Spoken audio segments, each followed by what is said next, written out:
Barakallahu fikum. Baik, kita masuk ke sesi tanya jawab. Ana lihat sudah banyak pertanyaan di sini. Ana baca nih.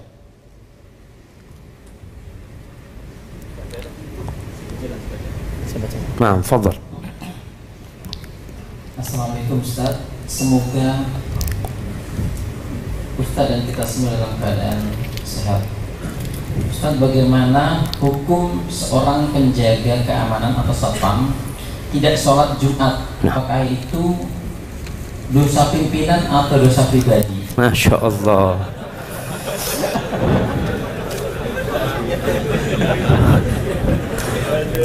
Nah, jadi jamaah, kalau kondisinya memang benar-benar harus dijaga dan harus ada yang menjaga. Kalau tidak dijaga akan terjadi sesuatu yang tidak diinginkan. Maka boleh ketika itu dia tidak sholat Jumat, tapi bergantian dengan temannya. Jangan terus tidak sholat Jumat.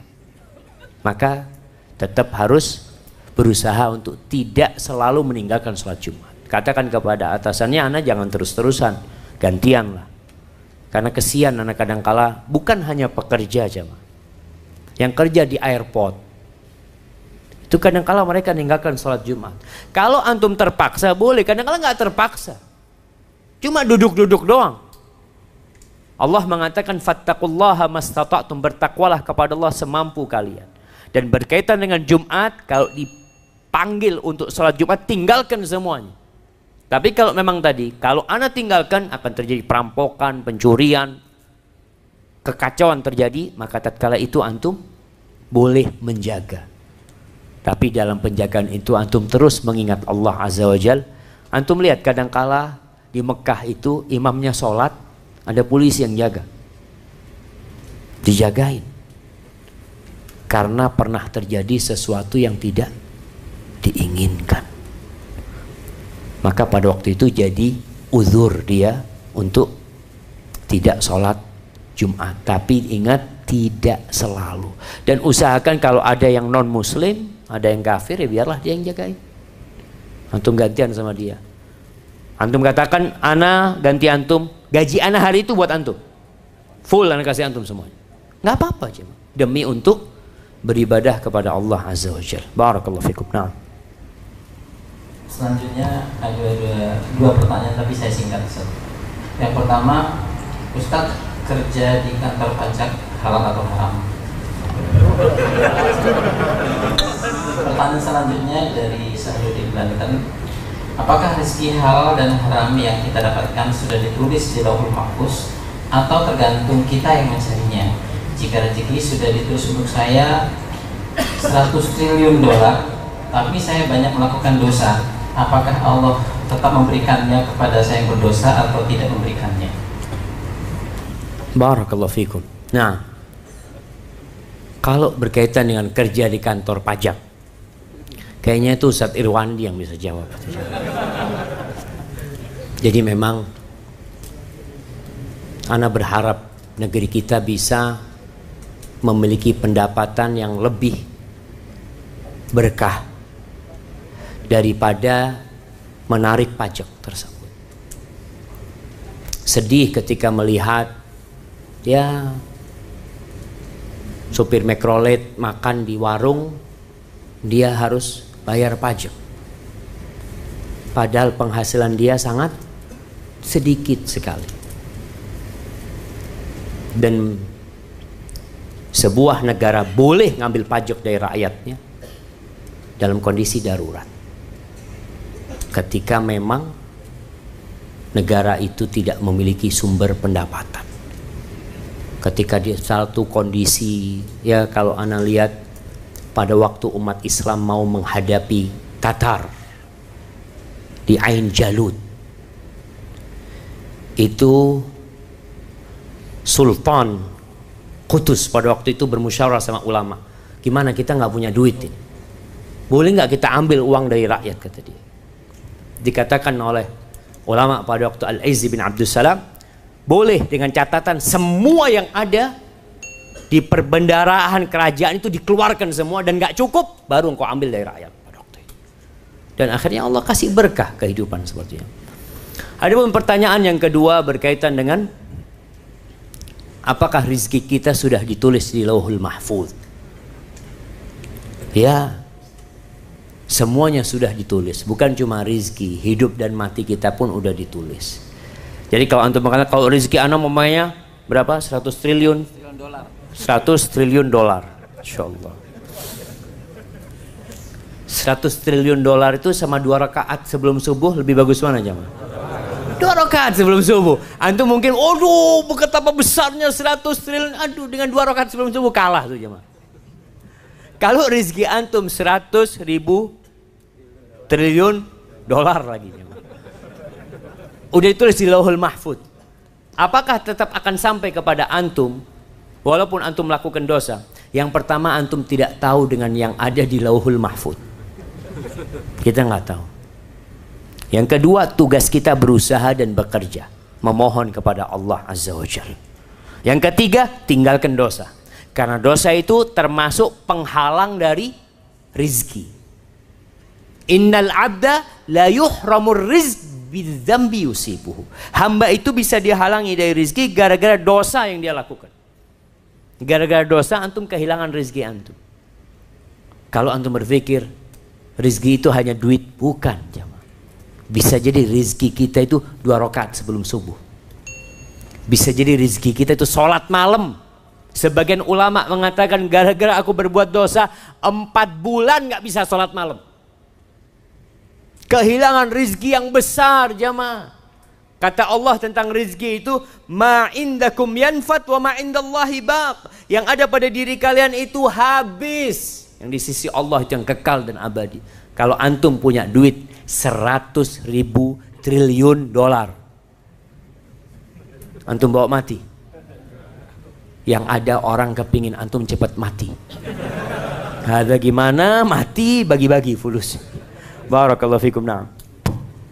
Selanjutnya, di kantor kami bekerja diizinkan untuk melaksanakan segala rangkaian ibadah wajib dan sunnah, tapi kami dilarang untuk memelihara jenggot. Bagaimana kami mensikapinya Ustaz? Masya Allah.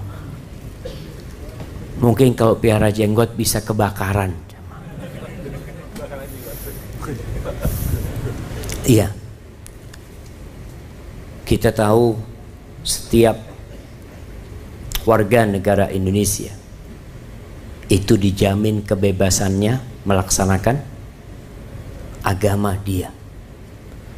Jadi kalau bicara secara konstitusi, Masya Allah, kenapa dilarang pakai jenggot?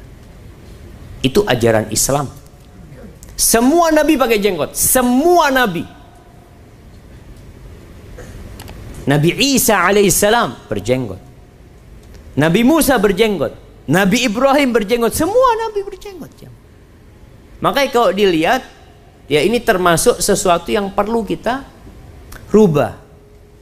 Dan ana optimis negeri kita akan menuju ke yang lebih baik. Ya tentunya dengan kita memperbaiki diri kita. Dulu jilbab nggak boleh. Antum kalau baca sejarah tahun 89 bagaimana anak-anak SMA dikeluarkan dari sekolah gara-gara berjilbab. Ada ratusan dikeluarkan dari sekolah. Mereka maksa berjilbab. Yang membuat kita bingung, menteri pendidikannya muslim, presidennya waktu itu muslim, kepala sekolahnya muslim, murid-muridnya muslim, nggak boleh pakai jilbab. Kenapa kok bisa seperti itu? Ya karena dulu banyak yang nggak ngerti Islam. Sekarang alhamdulillah semuanya berubah pelan-pelan untuk menuju kepada kedamaian. Jadi kalau yang larangan berjenggot itu, ya berusaha kita untuk menyampaikan jenggot ini tidak mengganggu, kecuali memang jenggot itu berbahaya. Aduh, bener jamaah. Ini ada teman-teman cerita yang kerja di gas, di apa? Ya di perminyakan lah. Dia ngomong, Ustaz, kita itu memang nggak boleh pakai jenggot karena ada gas yang beracun yang kita harus pakai masker. Jenggot itu menghalangi, Ustaz. Jadi ada alasan yang benar membahayakan dia pada waktu itu. Tapi kalau enggak, jamaah. Sampai mengatakan, tapi kalau sudah manajer boleh Ustaz pakai jenggot, Ustaz. Karena dia tanda tangan. Kalau nanti waktunya mati, ya waktunya mati, ya nggak apa-apa, kata dia seperti itu. Maka kita berusaha, bagi yang masih di tempat-tempat tadi disebutkan dia harus potong jenggot, antum harus punya amalan yang kalau ditimbang nanti pada hari kiamat, itu berada di timbangan kebaikan antum. Jangan cuma cari makan di tempat itu. Kita perlu tatkala melihat kemungkaran itu untuk merubah kemungkaran itu dan tidak membiarkannya, jamaah. Maka antum berdoa dan berusaha, insyaallah lah semuanya akan jadi lebih baik, insyaallah, jamaah. Barakallahu fikum. Selanjutnya, Ustaz, ana dulu bekerja di bank. Sekarang sudah resign, alhamdulillah. Dan semua tabungan anak sekarang ada jadi sebagai modal untuk usaha. Bagaimana hukumnya? Yang kedua, Ustaz, karena seorang pelaut dan sulit melaksanakan sholat Jumat, bagaimana hukumnya jika diganti dengan sholat zuhur? Barakallahu fikum. Nah, berkaitan dengan yang kerja di bank, tatkala antum resign dari sana, maka berusaha untuk bersih-bersih diri, berlepas diri dari yang haram. Antum mulai dari nol, cari kerjaan yang halal. Jangan takut. Para sahabat Nabi ketika hijrah itu mulai dari nol. Rumah gak punya, kendaraan gak punya. Di mana mereka hidup? Tidur di masjid. Maka antum berusaha untuk bersih-bersih dari hasil yang haram. Yang halal antum jadikan modal, tapi yang haram antum lepaskanlah. Antum berikan kepada fakir miskin, kepada siapa. Jadi antum memulai dengan yang baik, dan insya Allah Allah akan bimbing antum. Mungkin akan susah yang biasa naik mobil bagus, yang biasa dihormatin orang. Sampai anak ketemu dengan seorang manajer, Masya Allah, dia jualan kue, bantuin istrinya. Dan dia katakan, sekarang anak Ustaz bahagia sekali Ustaz, dengan yang halal yang Allah berikan kepada kami. Maka berusahalah antum untuk mulai dari nol, bersih-bersih. Yang haram semuanya antum keluarkan, dan antum mulai dengan yang halal. Ada pun pertanyaan yang kedua tadi berkaitan dengan seorang pelaut. Seorang pelaut kalau dia musafir memang nggak wajib sholat Jum'ah. Jadi sholat Jumat itu buat orang yang muatin, yang tinggal di tempat tersebut. Kalau antum di kapal laut, ya, di sana antum sebagai musafir, ya selama perjalanan itu antum nggak wajib sholat Jumat, gantikan dengan sholat zuhur. Dan buat para pelaut, buat para pelayar ini jamaah, maka tolong jaga Allah Azza wa Jalla. Karena kadangkala di kapal itu banyak yang nggak sholat, banyak yang minum-minum. Kalau merapat biasanya, ya kenapa banyak tempat maksiat itu di dekat pelabuhan?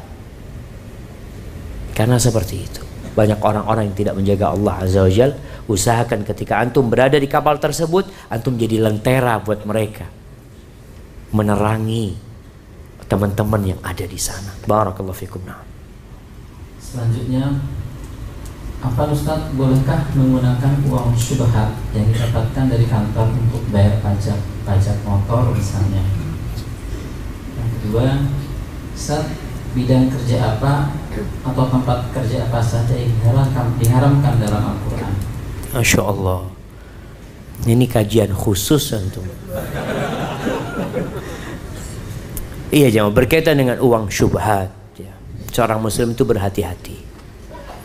Rasul sallallahu alaihi wasallam mengatakan, al halalu bayyinun wal haramu bayyinun. Yang halal itu udah jelas, yang haram itu udah jelas. Wa bainahuma umur mushtabihat. Di antara halal haram ini ada yang syubhat, yang kayaknya boleh tapi dari satu sisi kok kayaknya nggak boleh.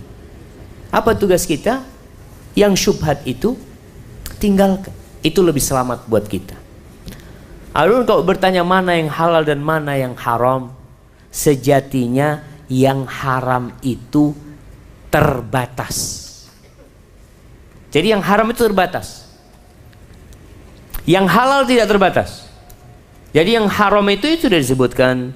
Apa yang haram? Riba, judi, nipu. Ya nggak banyak cuma. Yang halal banyak. Makanya sebagian orang itu mengatakan cari yang halal aja susah, apalagi yang haram. Cari yang kebalik, cari yang haram susah, apalagi yang halal. Memang dari dulu yang haram itu susah. Dari dulu yang haram susah, yang halal itu mudah. Orang mau mencuri selalu susah, orang mencopet selalu susah, orang mau ngerampok selalu sulit. Tapi orang mau cari yang halal, antum lihat tiap pagi orang naik busway, Masya Allah, rame. Cari apa mereka? Cari yang halal. Ada di dalam satu pencopet, dia cari yang haram, biasanya penuh ketakutan dia.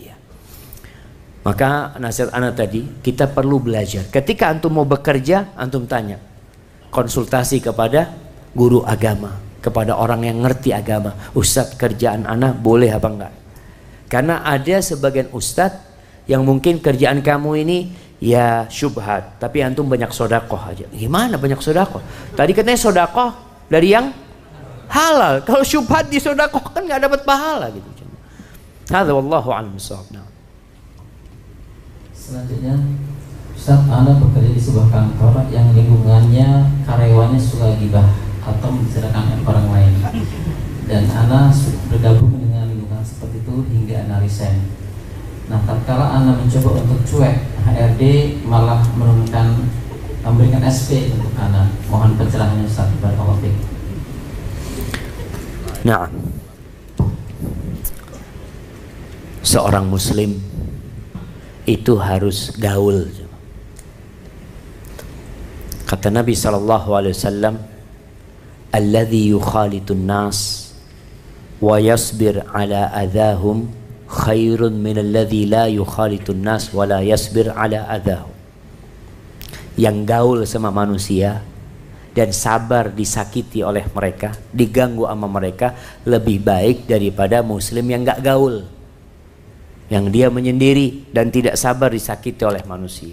Tapi dalam pergaulan kita ada adab-adab dan etika yang harus dijaga. Salah satunya ya jangan ngomongin orang.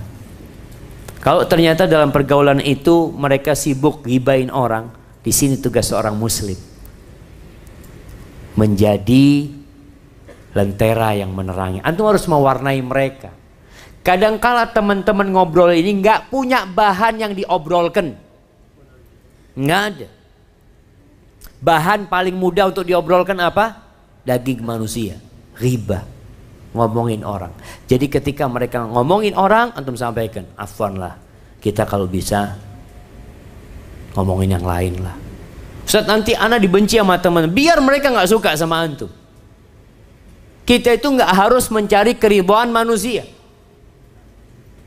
Sampai ada seorang mengatakan, bagaimana dia mengatakan kepada Allah Azza wa Jal, laitaka tarda, laitaka tahlu, wal hayatu mariratun, wa laitaka tarda wal anamu ghidabu. Andai kata engkau manis sama aku ya Allah, kalau hidup ini pahit aku nggak peduli ya Allah. Andai kata engkau ridho sama aku dan seluruh manusia itu benci sama aku nggak peduli sama mereka. Laita alladhi baini wa bainaka amiru wa baini wa bainal alamin kharabu. Andai kata hubunganku sama engkau terjaga ya Allah, dan hubunganku dengan alam semesta ini rusak, aku nggak peduli.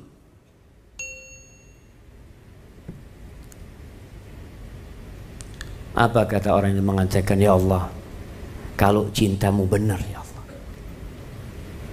buat aku mudah urusannya. Semua yang ada di muka bumi ini tanah dan akan balik jadi tanah. Jadi antum sebagai seorang muslim dengan adab dan etika menegur saudara antum. Waktu sholat mereka nggak sholat, mas sudah adzan mas. Biasanya kalau ada teman yang suka negur apa katanya, oh jadi ustadz sekarang, masya Allah. Nah, mungkin sekarang dia meledek antum. Suatu hari akan ada orang-orang beriman yang menertawakan orang-orang seperti itu. Maka tetap antum kalau tadi ditegur sama HRD, datang kepada dia, sampaikan alasan antum, mohon maaf anak nggak bergaul karena ini dan itu, tolong dikasih nasihat. Apa yang harus anak lakukan? Seperti yang antum tanyakan kepada anak, tanyakan kepada HRD. Kalau dia mengatakan HRD, aduh anak nggak paham agama ini, ya gimana kalau kita undang ustadz kajian di tempat kita supaya memberikan nasihat buat teman-teman yang masih suka ribain tadi jamaah. Hadza wallahu a'lam bissawab. Akhir Ustaz. Ustaz,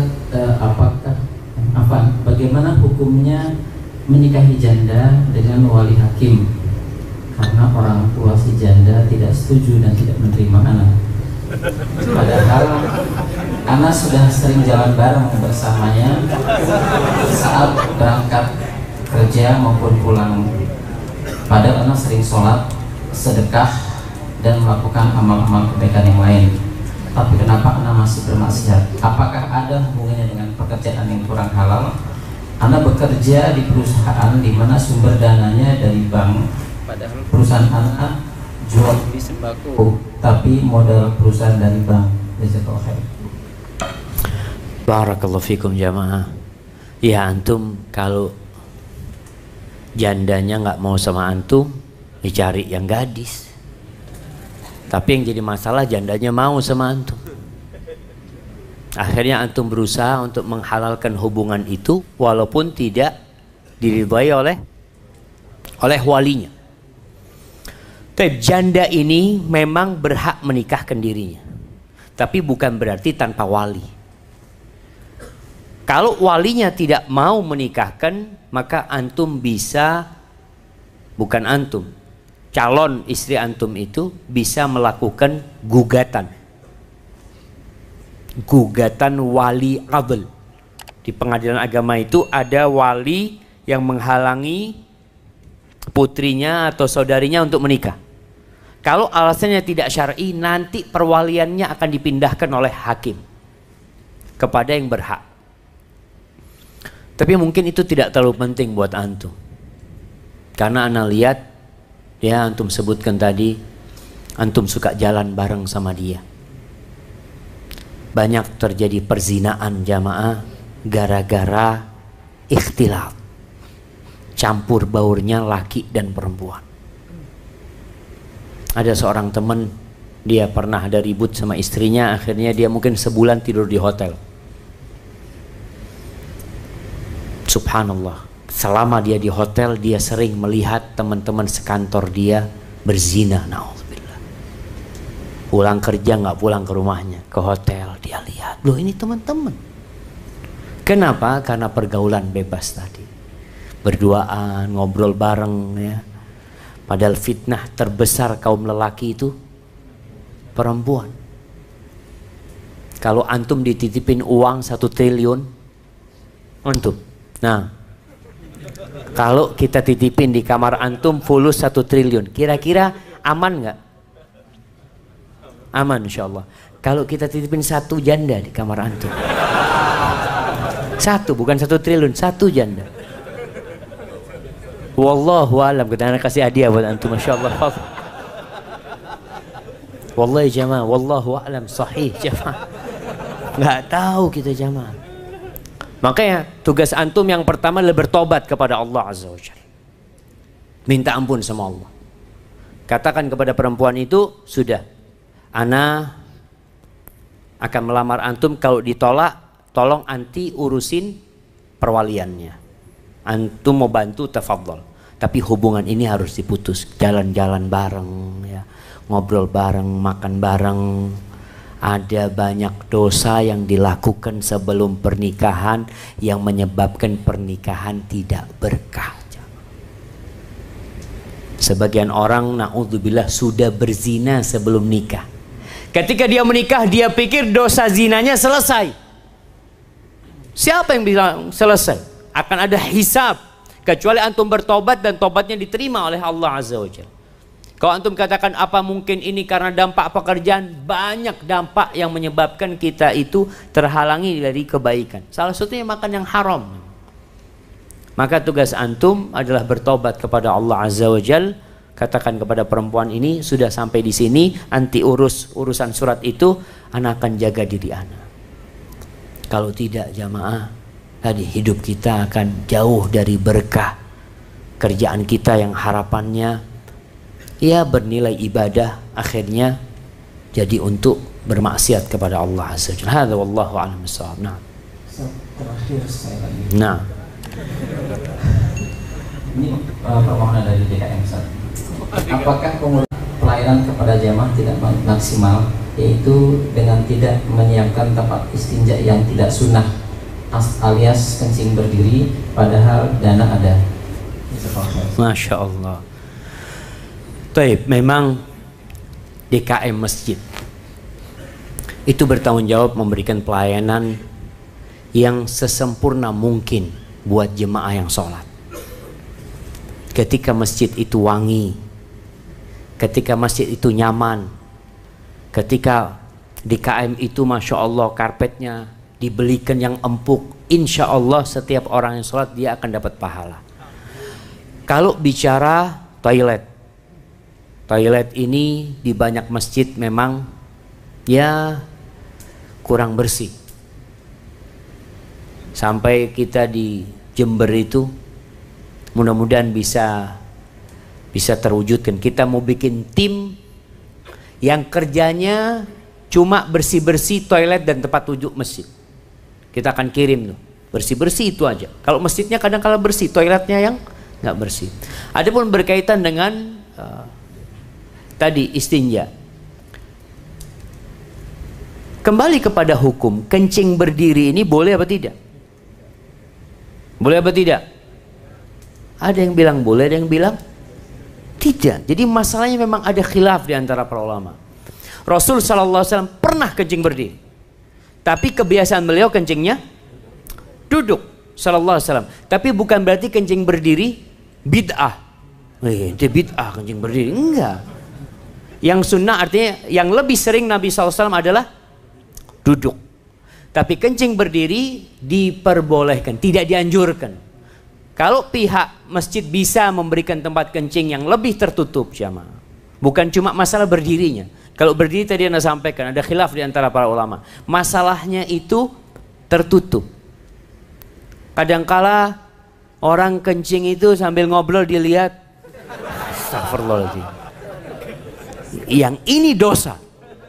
Ini yang dosa. Artinya kita menyiapkan tempat kencing yang menyebabkan aurat terlihat. Maka usahakan lebih tertutup lah. Lebih tertutup. Pihak masjid, ya tadi apalagi kalau dananya ada, bisa memberikan kenyamanan kepada jamaah, ya insya Allah itu akan lebih mulia jamaah. Dan fulus bukan fulus antum juga jamaah. Fulusnya umat gitu jamaah. Berikan pelayanan yang terbaik ya di mana-mana lah, di masjid, di bagian toiletnya. Kemudian masjid ini ada satu hal yang buat anak agak bersedih. Kenapa kok nggak ada rak Quran di depan sini? Ya di belakang sana yang baca, yang di sini orang akhirnya mau ke soft pertama itu. Anak sering masuk ke soft pertama itu mau ngambil Quran harus ke belakang. Maka usahakan di masjid manapun di depan itu ada rak Quran yang ditaruh di tembok lah atau gimana, sehingga orang ke soft pertama. Jadi ketika duduk di soft pertama depan ada Quran, mau tidak mau ya dia pegang Quran. Karena kadang-kala di soft pertama baca Qurannya pakai handphone. Karena jauh tempat Quran. Ini termasuk pelayanan kepada jamaah, kemudian Quran ada Quran terjemahan. Hadza wallahu a'lam bishawab. Itu yang bisa Anda sampaikan jamaah. Apabila yang Anda sampaikan benar, itu dari Allah Azza wa Jalla. Kalau ada yang salah dan kurang berkenan itu dari diri Anda pribadi, Allah dan Rasulnya terbebaskan dari kesalahan itu.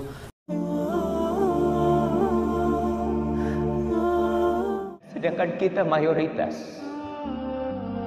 Sedangkan kita banyak jemaah. Kita banyak. Berapa jumlah umat Islam di Indonesia? Tapi apa yang bisa dilakukan umat Islam? Seharusnya mereka mewarnai negeri ini.